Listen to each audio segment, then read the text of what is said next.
Hey, everybody, welcome back to another episode.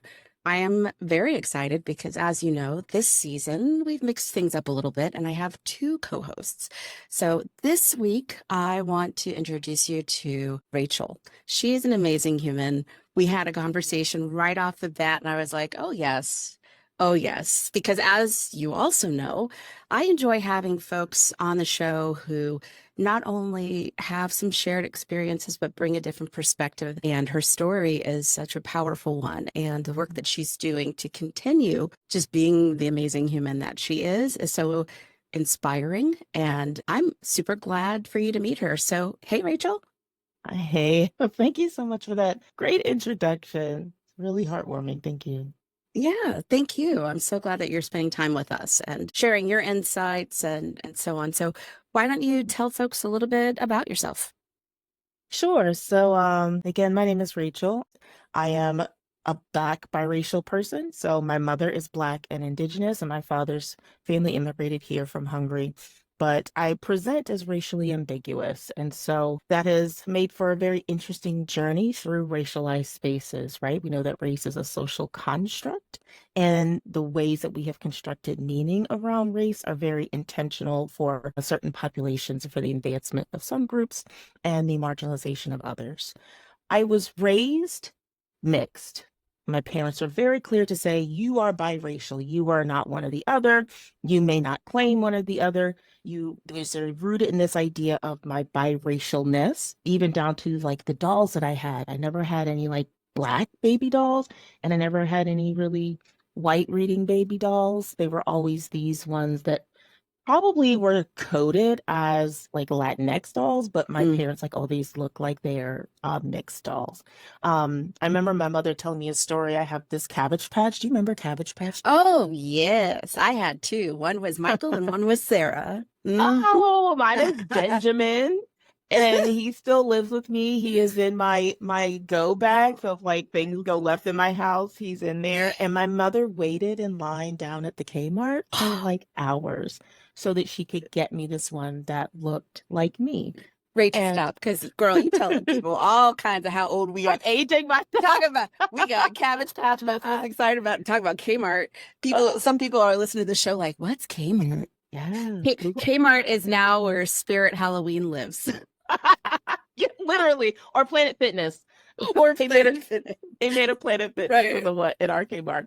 Yeah, Oh, the blue light special. That was a oh thing. my word. Uh, Okay, go on, go on. Aging myself, elder millennial. Fine. Me too. I'm over here like Living. So mm, she waited for hours to get that doll, and it's really close to my heart.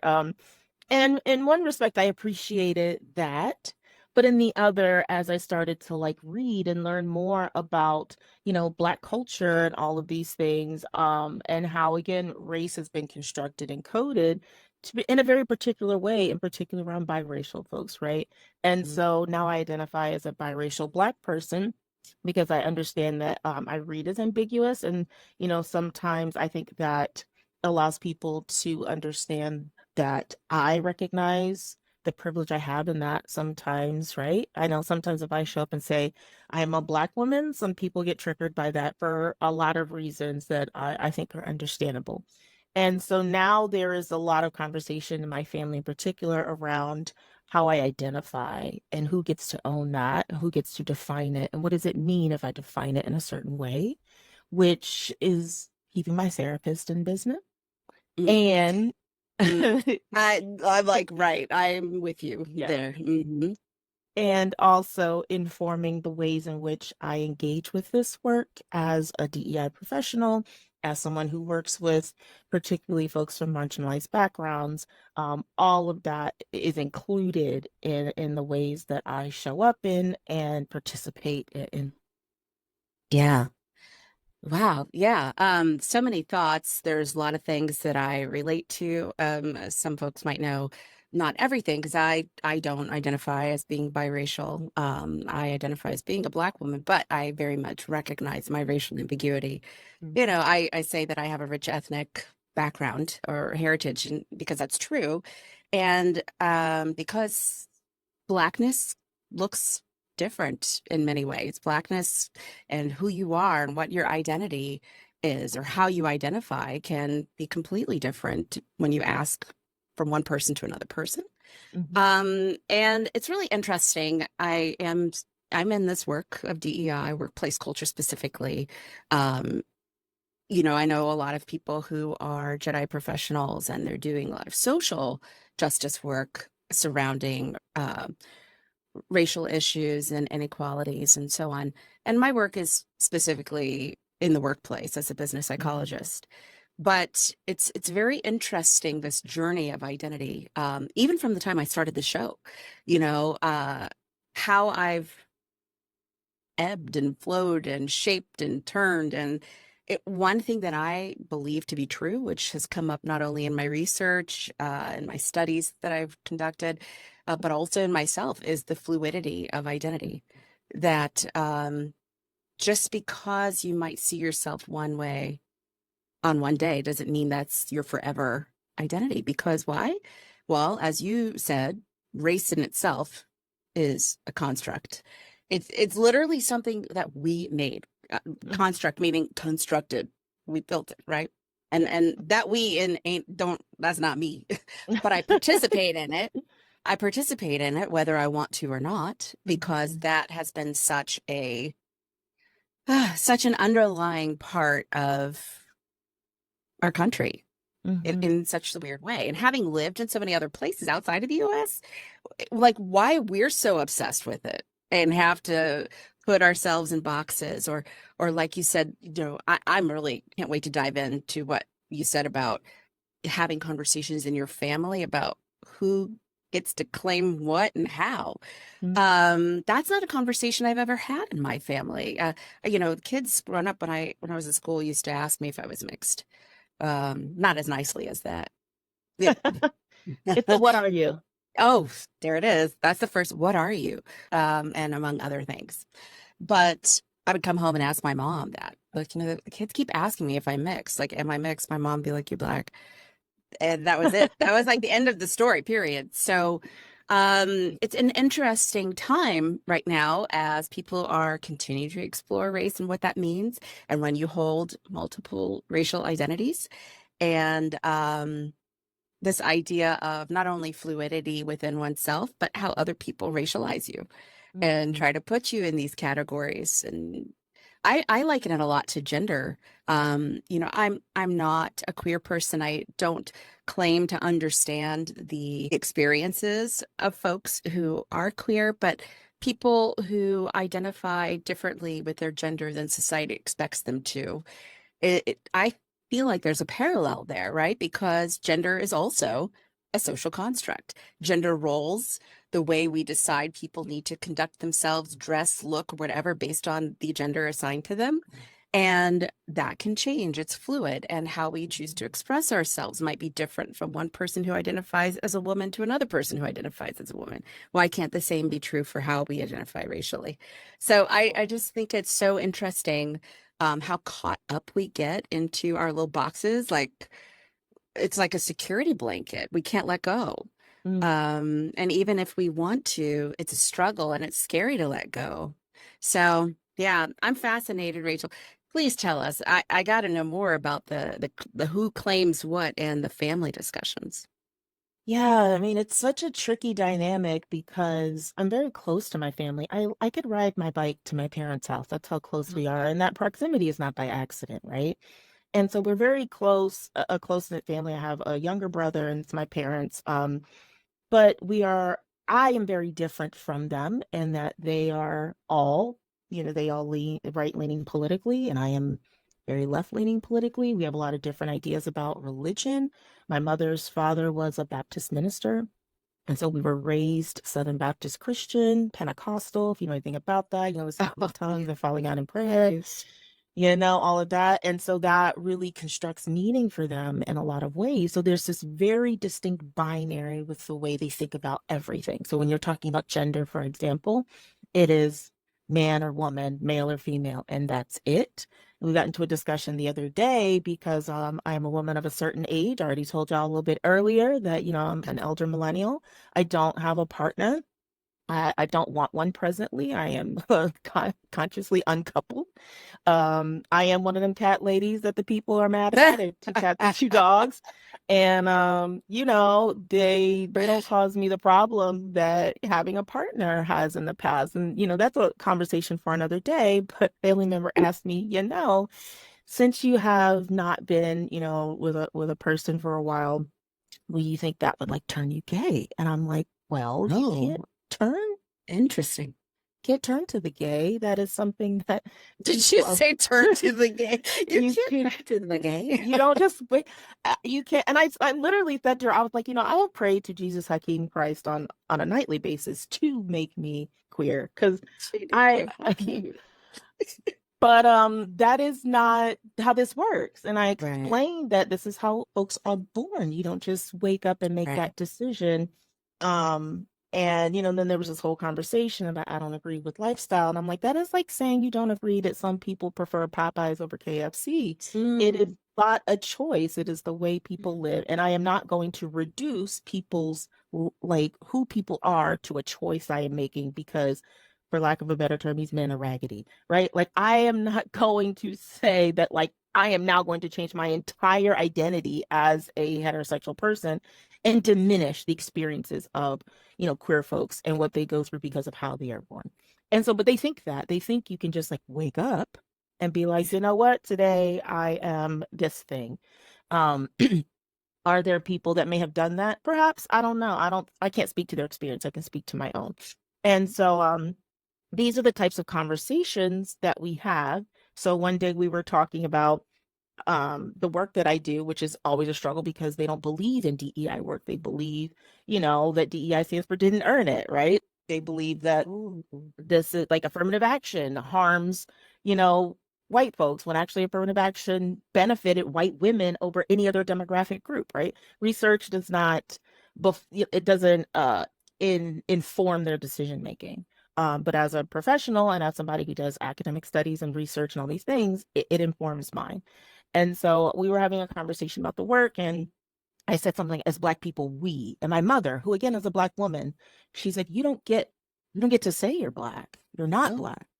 And I was like, tell me more about that. Well, you're biracial, keenly aware of that. When we were talking about the construction of race, it's interesting how we say that, like the one drop rule. These people are coded as Black because we can code them in a way that allows us to demean and demoralize and extrapolate something from, right? So if we go back to the enslavement era, for example, mixed people, or what referred to as like mulattoes back then, were seen as property, and they were seen as a more palatable type of property to be in a space where they could be seen by other white folks because of their proximity to whiteness. But they were still enslaved people. There's a hierarchy that was instituted and created, right? To justify putting these people in a space where they were visible, to justify the fetishization of our bodies, to justify turning us into concubines, and all of these different things. But in that space, like, no, these are still Black folks. These are still our property. But now, when we see that folks who are biracial or racially ambiguous can benefit systems of oppression and benefit large, majority groups. Now we want to change the way that we talk about these types of people. There's still a fetishization. We still have that. But we see that now, like, well, now we want to benefit from you in different ways. So now we don't want to code you as Black. We want to code you as something else. And what did that does to like the psyche of people who are fixed in this very middle ground racially can be problematic, but also it's now, again, someone else gets to define your identity. And the fact that we now take this conversation back to centering a white male perspective as opposed to my woman of color experience, and not being able to have that conversation, not being able to say, your feelings don't trump my experience. And this is a group of people that say, like, forget your feelings, snowflake, like your feelings don't matter. But my identity is not rooted in your feelings. So who now is the snowflake in this situation? And why are we prioritizing one person's experience and feelings over the others?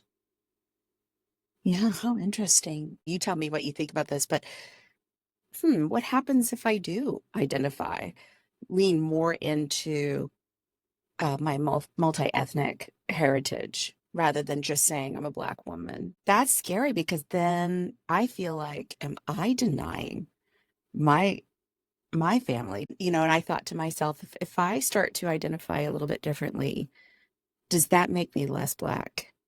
Does that make me traitorous? Because there's been so much contention, even within racial communities. Uh, we don't even have time today to start talking about colorism. And you talked a little bit Oh my about gosh. privileges. And, I'm writing right now. And one of the things that I'm writing about is the paradox of privilege.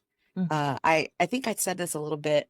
I know I've talked about this in previous episodes, but I nickname it the guest pass. mm, I call it a guest pass because, I say, like, just imagine you live in a community that has like a pool, mhm, and that pool is accessible to the people who are residents in that community. But you might have guests that want to come and you want them to come to the pool, and you have to get them a guest pass to enter. At any time, though, that guest pass can be revoked. That guest has no rights other than the permission they've been granted for that temporary time in that space. And I think much about when you have some proximity to whiteness, whatever it is, no matter how you identify, because we can identify one way, but we know that people will racialize us in however way mhm, they do. So when you have some proximity, or as you mentioned earlier, this palatability or a little bit more palatable, people don't feel as threatened or whatever the thing is, you might be issued a guest pass to certain spaces. But as soon as you become a threat or things don't sit right, that guest pass can be revoked. mm, So you can get close, but you're never really there. I do not mean to say this, and this might ruffle a few feathers. While I referenced proximity to whiteness, I believe that's true for other communities. Not every community, no matter what color, race, creed, whatever, your identities are, is accepting of the other. It's an otherness or an us and them tribalism that takes mhm. place. So guest pass can come in many forms, shapes, sizes, colors, etc. Um, so yeah, I think about that. On one hand, I totally embrace the identity that I grew up with, knowing myself as a Black person. On the other hand, I also recognize the privileges that I hold while there's still limitations in place because Mhm. while I think, and again, conversation for another day. For me, the reality is we are experiencing in these times a progression that is so hopeful when you see people beginning to make race in itself less salient in their lives. It's not the thing that defines a person anymore. We cannot deny that there are people who are holding on to that with all dear life, and who long for the days where there wasn't a threat of other people coming into Mhm. their spaces. They're ready to revoke those guest passes at any moment. 100%. And I mean, I've experienced that. I've experienced that guest pass. And then so there I think there becomes this assumption that's like, all right, we'll give this, as we said, I said before, this racially palatable person. It's like the token diversity hire. So we hired a diverse appearing person that's not like too much, but enough to say that we did the thing. And this person will go along to get along. And then 9 times out of 10, I don't. So then I recognize that I have that privilege, and now it's time for me to shake things up a little bit. And that's when not only do they revoke the guest pass, but then, what we saw actually happen with pools when Black folks started to Oh, use them is they cemented them over so that nobody could use the pool. And there's that complete backlash. I have experienced like both of those as well, because again, there's this assumption that you are in this space because we allow you to be here. And we will revoke that privilege and that access whenever we feel like it, when we feel like you're getting too big, for your britches sort of thing. Like if you're doing too much, saying too much, or calling out too many things, we don't want that disruption. And so I have had to grapple with understanding the privileges I have in, my presentation, the privileges I have from being in a middle class family, from having access to networks and certain levels of education and all these things. I have to be able to use that to disrupt systems for folks that don't have access to those things and say the things that people don't want to hear. and that gets me into trouble. I was just going to ask you if you've ever heard of pet to threat. From you, yes. Oh, we talked Yes, about it, didn't we? yeah, from you had. And I went and looked That's at it. I right. was like, I have seen, I could count multiple times where this has happened. And you can see that moment. I can feel it. I'm very energetically into it. I can feel a disruption in the force. When A I shift go from happens. 100%, I can immediately feel it. And I'm like, yep, it's going left from here on out because I said this thing and it did not sit with this person in the way that they wanted it to. Mm. So I know you and I talked about it, but for the listeners, let me just explain quickly um, pet to threat. And of course, y'all can look it up and I will include some stuff in the show notes as I usually do. But pet to threat is this idea, Rachel, you talked about being a novelty or being fetishized in some way. So a lot of racially ambiguous people experience a thing where because you don't neatly, visibly fit into categories that folks are used to, you're kind of interesting to them. And you become a little exotic and Mysterious. novel, and people are like, wow, you're interesting. And you might have a supervisor or somebody that wants to be your mentor, or they show you all the things and they're so proud to have you with them. And, oh, I'm helping so and so, or whatever, whatever. And then you start to excel and kind of show what you got, right? Or you challenge things. You might ask a question that's a hard question or provide some feedback that's not readily received. And when you start doing well and you rock the boat a little bit, you go from being a pet to a threat, and Mhm. all that support disappears. And it could even go so badly as to begin a person might begin experiencing sabotage. So there's obviously like everything, a gradient or a continuum that these things fall along. But yeah, I guess we had spoken about it because Mhm. when you say that, that's what comes to mind is pet to threat for me. Yeah, and I do a lot of work with workplace trauma, and my own workplace trauma comes from that backlash. And it is almost instantaneous to where you are this shining star, you're doing the things, and then there's this switch that goes off. Mm, And now everything you're doing is raggedy all of a sudden. You're not following through on these milestones and markers that last week everybody was celebrating. The way that people talk to you is different, and it's almost like they take something personally from their binary perspective of you. It's either for or against us or them. And what I really want to encourage folks to do is to get rid of that binary thinking. Our brains do it because our brains have to be kind of lazy. Your brains do a lot during the day. Like they keep you breathing. I like to tell us in workshops, like, you don't feel your pants. Now you feel your pants because I said you should feel your pants. But you don't feel your pants because your brain is like, I have to keep this immune system going. This person needs to breathe. There's blood cell things that need to be happening. They need to focus on, things that are more than 20 seconds, thanks to TikTok and so forth. So our brains want to put things in categories of like, yes, no, good, bad. And that's how we get this polarization of, black, white, male, female, this and that. And we really need to allow ourselves the ability to think critically about things and some self-reflection, like some emotional intelligence. I feel like with your social security card, you should also get free therapy in this country to be able to help us really deal with what is going to come next from the ways that our culture has been constructed here, and might help the folks in the next generation, because it could really help us see that a binary does not exist, and it is a very reductionist way of thinking that limits everyone. It limits the ways that we can see and define ourselves. I choose to define myself how I choose to define myself. And other people want to put you in categories. And categories, like when like Beyonce when she went country, right? Like, who says that you got to be one thing? Why can't we like and do multiple things? Why are right. we reducing ourselves to this or that when we can be all if we choose to be? Yeah. 100%. I absolutely agree with you and I love it.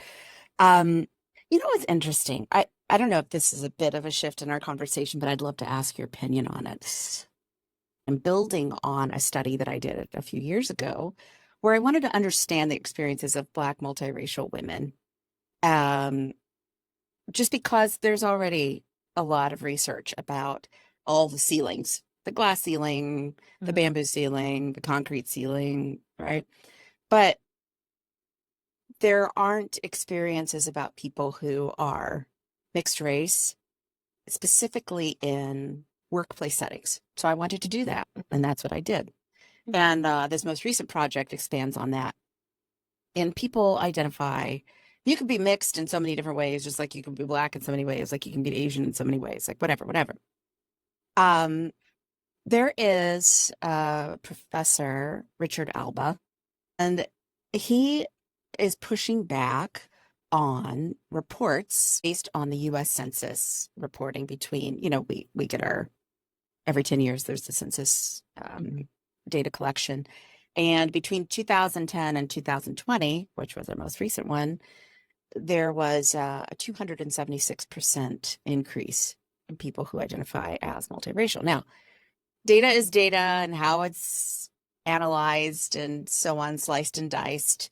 There's some changes, that have taken place since census began, where a census taker would just look at you and decide what category you would go in and whether or not you were a full person or not, has gone forward to where we are now, where not only can we self-identify, but people can self-identify and include as many identities as they want to, which makes the data, the people are like, how are we going categories? How are we going get all this stuff together? But the bottom line is more and more and more people are identifying as mixed race. It has gone from 9 million people in 2010 to 33 million people in Wow. 2020. The Brookings Institute then took this data and was like, hey, by I think they said 2050 or 20, we are going to be a majority minority nation, meaning there will be more people who are people of color than there are white. And Richard Alba is basically like, hold the phone. Don't be talking about stuff like that because one, y'all gonna upset white people who are worried about it. And I always say we're not going to talk about really current events, but I'll tell you there is one that I do want to talk about, and that's the fact that Vice President Kamala Harris is Mhm. the presidential nominee for the Democratic Party. The opposing party, many of them referring to her as a DEI hire, Mhm. and her resume speaks for itself. Well, Richard Alba came to mind to me when I saw one of the politicians say something along the lines of her skipping the line. Like, Hmm. right? Like what happened to white people? What happened to white women? All this stuff. And I'm thinking to myself, Hillary Clinton was there and y'all said no. So now you're upset because we skipped white women, but you weren't exactly excited for her. When we gave you one. So what's that?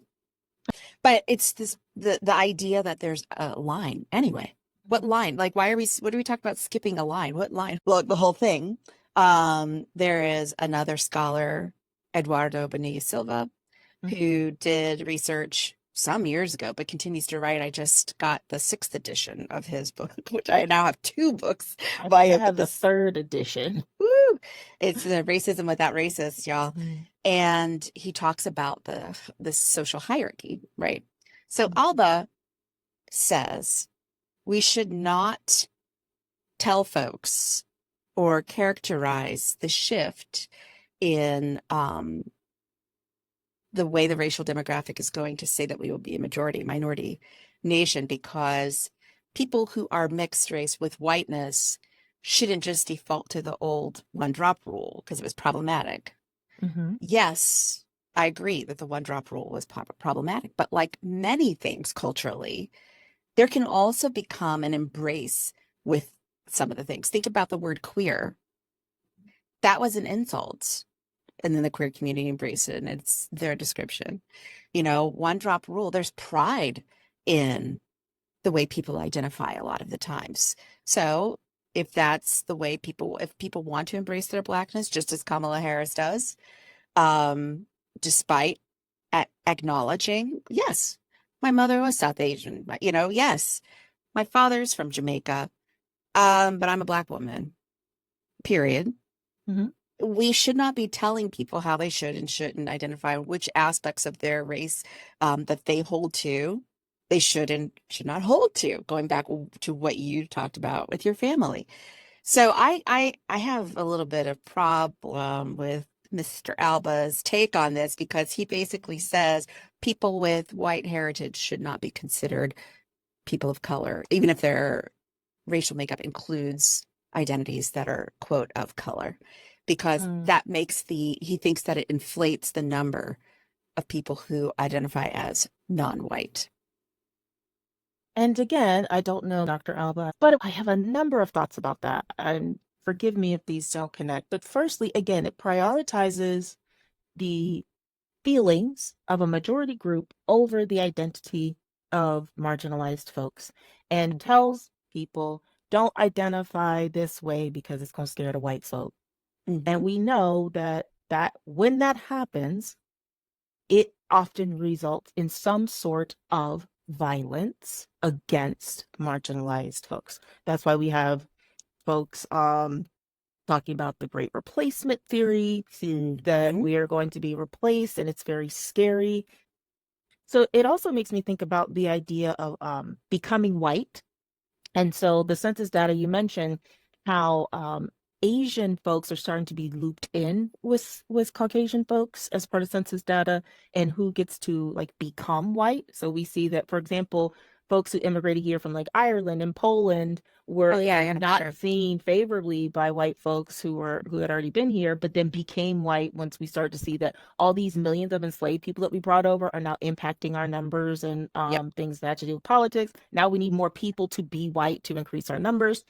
And so if what you say tracks with that, then there is I don't want to say opportunity, there's the potential for multiracial, biracial people to then become white. Because as we talked about at the top of the show, race is socially constructed. So that means that distinction can change and evolve, and it often does.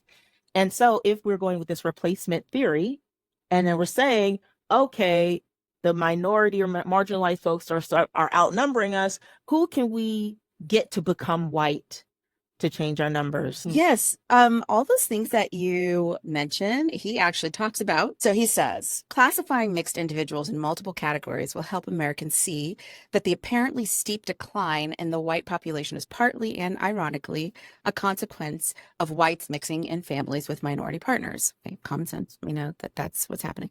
That is, as whites and minorities have children together, their children, as we've seen, tend to be classified as non-whites in publicly disseminated demographic data.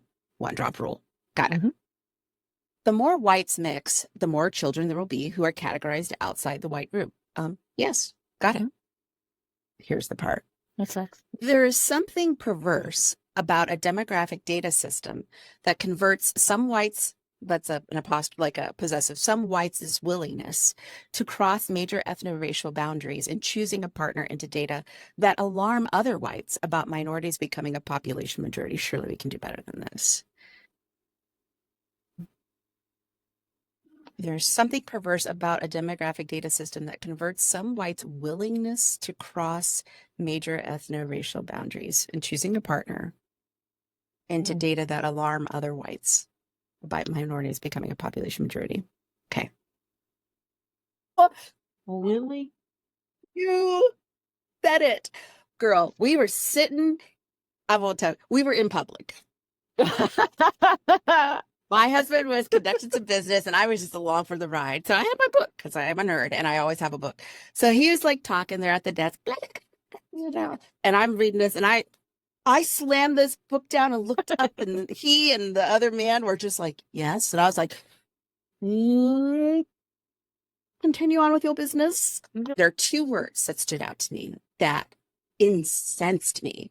One, perverse. Okay, I said it's perverse to see loving someone as a quote willingness to cross racial lines. The way that was worded, and I pray that that was just a bad choice of words and his editor didn't catch it because Freudian slip, maybe. oh my God, to say it like that automatically, to me, inserted some sense of superiority. I'm willing to cross a racial line. Excuse you? Sorry, I get upset. Interject, as you should, because language is powerful and there's an Yes. intentionality in the words that we use, which is why when somebody calls somebody a DEI hire, say what you really want to say. Say with your full chest what you really want to. We know what you want to say, Hmm. but Hmm. because we have categorized now hierarchies of racism. Mm. So there is a pyramid that starts at the bottom with like little jokes about race that are like hee hee ha ha. Then like I'm not a racist, I'm gonna tell this, off color joke, up to like burning crosses in people's yards, right? So I'm not doing that. I'm not burning the crosses and I'm not down here in my good bed sheets. So I'm not a racist. But Eduardo Bonasilva says this is how we get to colorblind racism, right? So language like that is intentional because it asserts that this group is willing. And again, who are we prioritizing? Are we prioritizing the discomfort or alleged discomfort of these folks or the actual material experiences of people who go through things that put things into place to then say, you can't do those things anymore? This is why we see someone like Donald Trump, who is popular because he says the things just close enough that people have been wanting to say for a long time, unfortunately. Just enough that it's like, we know, like, that's wild, but it's just close enough to not saying the hard things that people really want to say. There's this pastor that he made, I can't remember his name, and I'll give you the information later, but he said like he is the avatar of their grievance. Like, what are we so aggrieved by? What is it that you are so aggrieved by? Perceived loss of power and status. This line that one politician, he's a legislator. I got to find out who it was, but said, how come they're basically, why do they get to cut the line? Why do they get to skip at the line? A line that you never stood in. A line that doesn't exist. You made this line, bro. Why are you putting me in some line that you saying people are skipping that does not exist? It The only exists because they accomplishment. want it to Right. exist. But like let's look, and I don't know Kamala Harris's resume. I just know that it's longer than mine and she is probably far more accomplished and intellectually potentially superior to me because she has had a long history of like going to school, being an academic, being in all these elected positions. Like nobody just handed her anything, right? Like you didn't just Right. get handed any of these things. You had to work to get there. Rachel, I cannot believe how this time has flown. I am more than excited for this season. These conversations we're about to have, y'all. Woo! It's gonna be so fantastic. So, anything that you want to share before we close for folks to know who you are? And I think a lot of our conversation has shared like what you stand for and what's of interest to you. But anything else you want to leave us with just for this episode? Yeah, thanks for that. I really like how you ended with the emphasis on community and how if we can supersede these structures of individualism and come together as a collective, as humans, right? That shared experience. I really believe in that. And I speak with such fervor and passion because I am just tired of seeing folks struggle have real material consequences from immaterial ideas. Mm. And that is what I really want to work to disrupt. And so that we can, like the whole Kumbaya, Care Bear Land, like can we all sing, hold hands, sing together with the rainbows in the background? Like She we came got, back with Care Bears too. Girl, stop yeah, it. I just into it. I just really want us to get to that place. But again, I recognize where I do have privilege. And I want to use that to dismantle these systems and structures and for the greater good, ultimately. Sure. Yeah. Well, is there a place that you want folks to be able to reach out to you on socials or anything like that? Or Yeah, you can go down to the LinkedIn and hit me up there. I also have Ray of Light Coaching, but it's spelled RAE of Light because my name is Rachel, and that's a nickname my family gave me. rayoflightcoaching.org. And it's the same on Instagram and so forth. And, sometimes people just really want to hear what you have to say and don't really want to go follow you down a rabbit hole. That's fine too. Just come on back next time because I'm going to have something interesting and hopefully insightful to say. I have no doubt. I'm certain you will. Um, I had one other oh, what are you looking forward to this season? Oh, this is, I'm interested in these conversations where we can respectfully disagree, and you've given me a lot to kind of chew on with this color blending thing. I don't think we should sit in spaces and just agree with each other and live in, I don't want to live in an echo chamber. I want to be irritated by what somebody's saying to me because my central nervous system is having a reaction to existing information that needs to be challenged. Hmm. And I wish we were taught how to all sit with that. So I'm going to try to model that for y'all. I love it. No, that's what I say. Like even in the intro episode is this is not meant to be an echo chamber. And it's actually, I think conversations are so much more rich and meaningful when we can walk away still thinking about them. For sure. I love it. Rachel, thank you. Thank you so much for being one of my partners in this. I love that you and Kat are here to be co-hosts this season. I just think it's going to be fantastic. There might be times that it's just the three of us or two of us, or we'll see how it goes, but it's going to be a great ride. So thank you for joining us all. And that's where we're going to close this episode today. So until next time, y'all, be safe out there. Thanks Be for well, be kind, and share a smile with someone. All right. Take care. Thanks, Rachel. bye. Don't